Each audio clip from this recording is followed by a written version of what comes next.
Yan, ang ganda!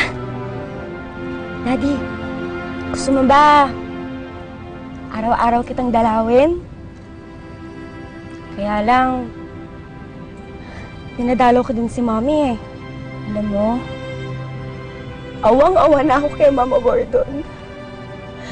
Sa kanya na napasa lahat ng mga responsibilidad niyo ni Mommy.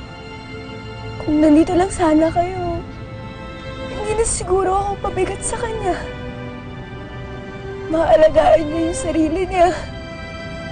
Makakapag-aral siya bilang pangarap niya yun. Mas gagaan siguro yung buhay niya.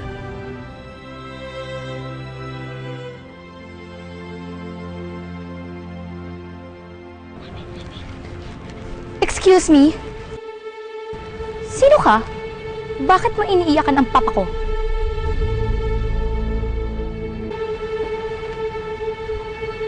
Papa mo si Robert Reyes?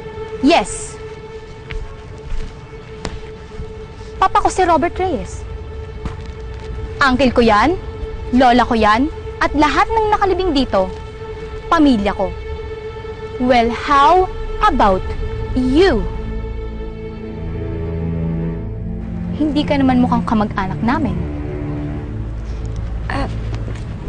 Daddy ko po kasi yung nakalibing dito eh. So, pinapalabas mo na magkapatid tayo? Ano? Half-sisters tayo, ganon.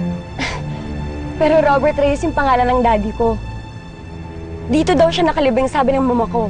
Well, kung sino man yung mama mo, sinungaling siya. Sumusobra ka na ha? Maayos kitang kinakausap. At huwag mong pagsasalitaan ng ganyan ng mama ko. At huwag mo rin i-claim ang hindi sa'yo. Wala ka namang pruwebe. Siguro, gusto mo lang hututan ang pamilya namin. Hindi totoo yan. Umalis ka na lang. Teka, sandali! Umalis ka na lang bago pa ako magpatawag ng pulis! Alas! Guard! Paalisin niyo to! May nababaliw dito! Alis! Aba, ayaw pang umalis. Guard!